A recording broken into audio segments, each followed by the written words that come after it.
Hello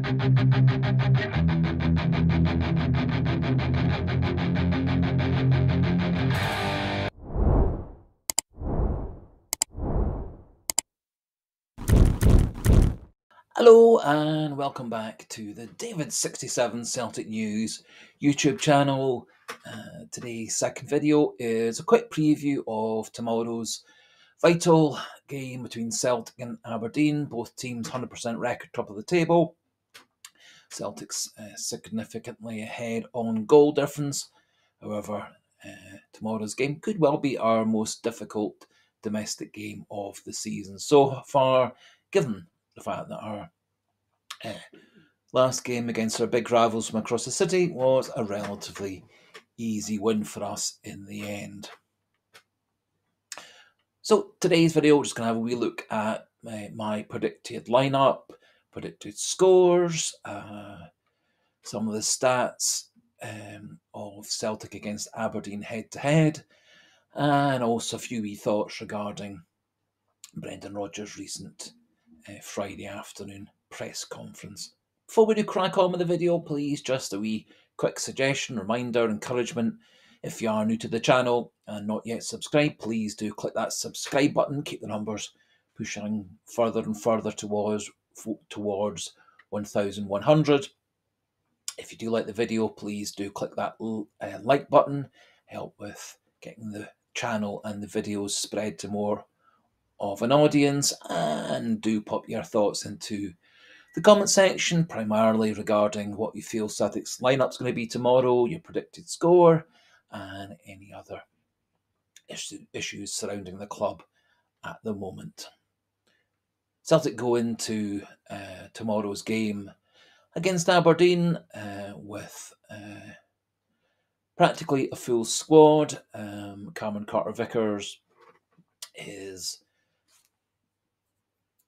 back in training for a few days this week. I suspect from Brendan Rodgers' comments that Carter-Vickers might well be on the bench rather than starting tomorrow. I think Rodgers, although he didn't say it outright in his press conference, the underlying theme, I think, was that they're keeping him for the Atalanta game on Tuesday, and that Carter-Vickers won't be risked from the start. He mentioned that Carter-Vickers was training normally, but there was still some discomfort in his toe when he's been in training. So I think giving him an extra few days to recover would be by far the best advice.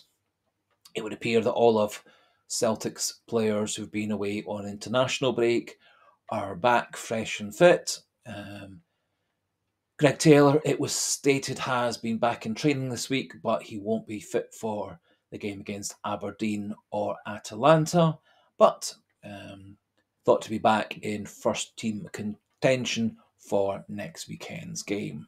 My predicted lineup for the game against Aberdeen tomorrow, which will be a 3 o'clock kickoff at Celtic Park, will be Kasper Schmeichel in goals, back four of Alistair Johnston, Austin Trusty, Liam Scales and Alex Valley.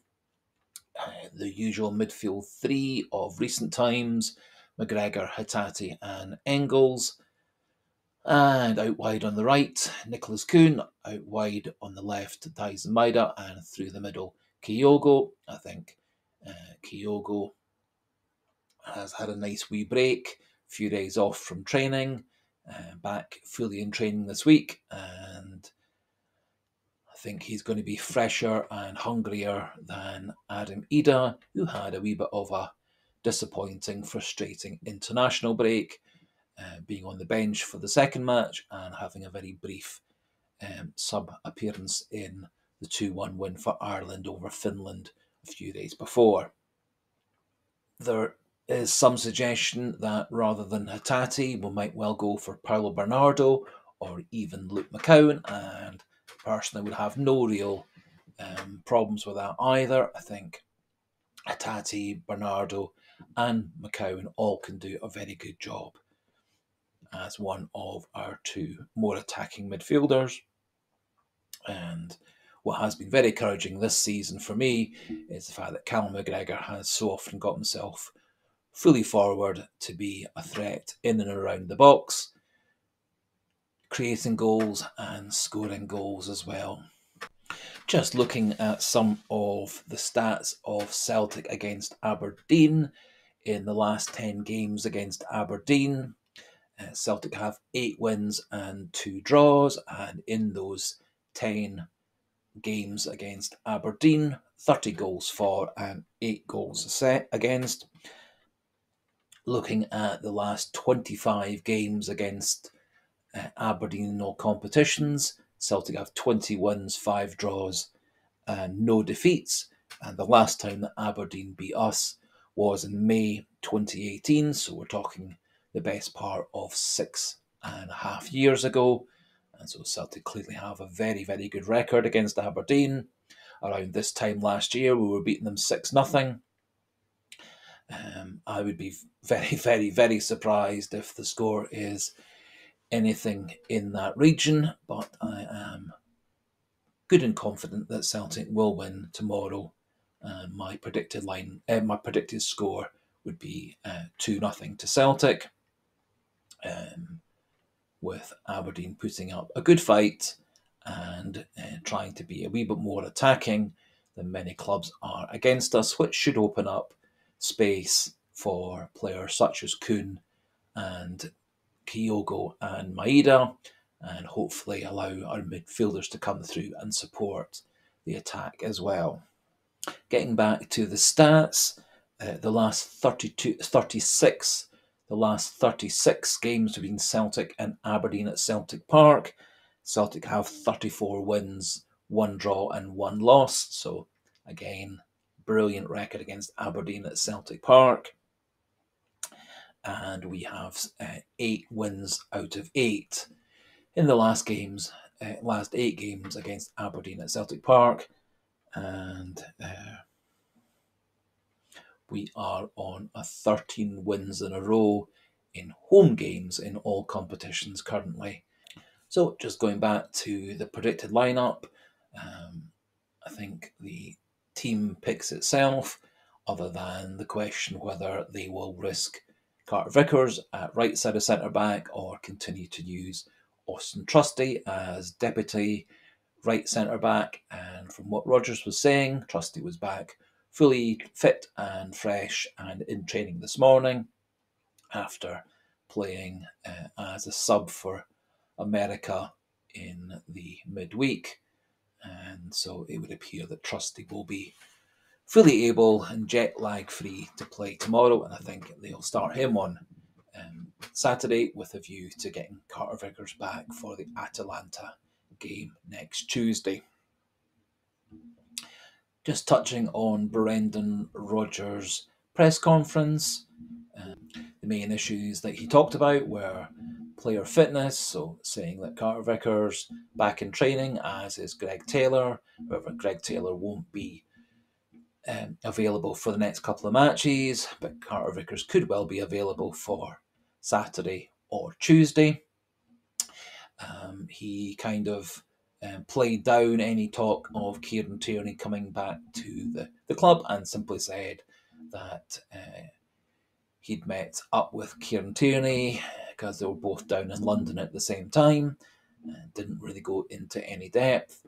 He did have a wee chat about the role of Paul Tidsdale, the new director of football operations, and said that they did work together closely in the summer and in the summer transfer window. And so he's now back on a more permanent basis to take over some of the role of player development and player recruitment, and also increasing the use of analytics in player assessment, both players to come into the club and players already at the club.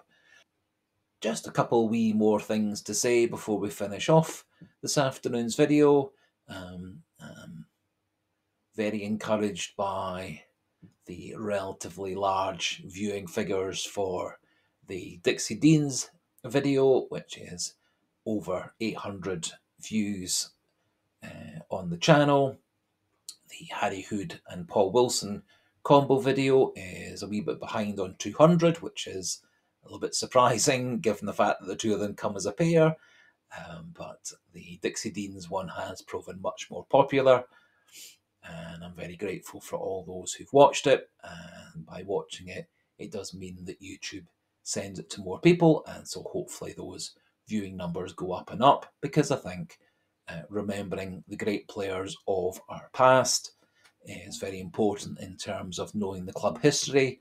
And I dare say there are quite a number of Celtic fans who had never seen or heard of Paul Wilson, Harry Hood, Dixie Deans, Ronnie Glavin, Joe Craig, and George McCluskey, and all those players, and many, many more.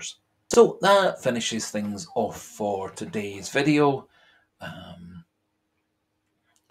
Not planning a new video on Saturday morning unless some new or important or fun Celtic related news story crops up overnight, and so we'll be doing some form of post-match reaction video, maybe on Saturday evening or more likely on Sunday morning, when we'll go through the key incidents, stats, player ratings, etc. And